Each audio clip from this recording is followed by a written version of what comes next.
The sound of obedience. The great camp of Israel was quiet, but it was a waiting quiet. For over a year, they had followed the cloud of God's presence, and now they were camped at the base of Mount Sinai.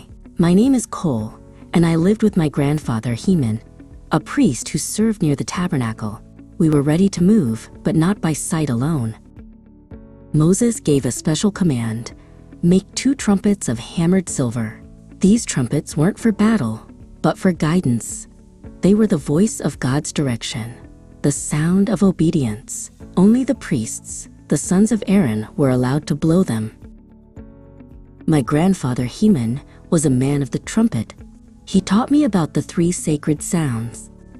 A single steady blast, he whispered, calls all the leaders of Israel to the tabernacle to meet with Moses, a sound of assembly and council.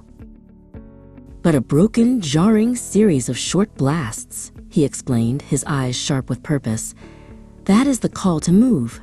It's the sound for the eastern side of the camp to lift their flags and begin the journey first. That was the massive tribe of Judah, the very first to march. When the eastern tribes were marching out, a second broken blast would signal the southern tribes to follow. It was a perfectly timed, precise plan from God, making sure that order, not chaos, led the way through the dangerous desert.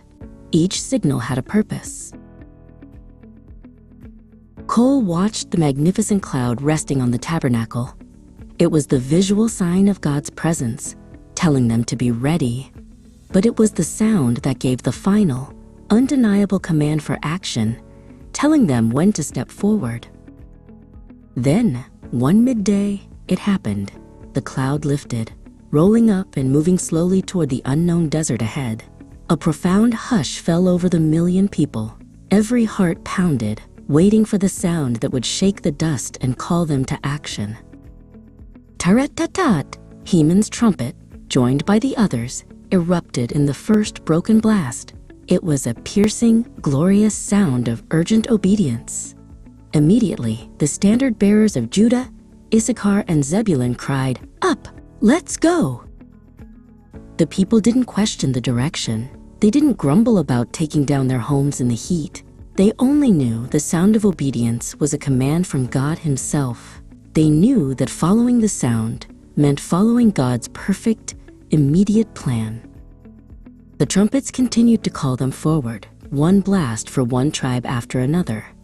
The lesson of the trumpet blast is this: God has a perfect plan, and He gives us clear direction. Obedience is simply hearing that direction and immediately trusting the sound, knowing it leads us safely forward.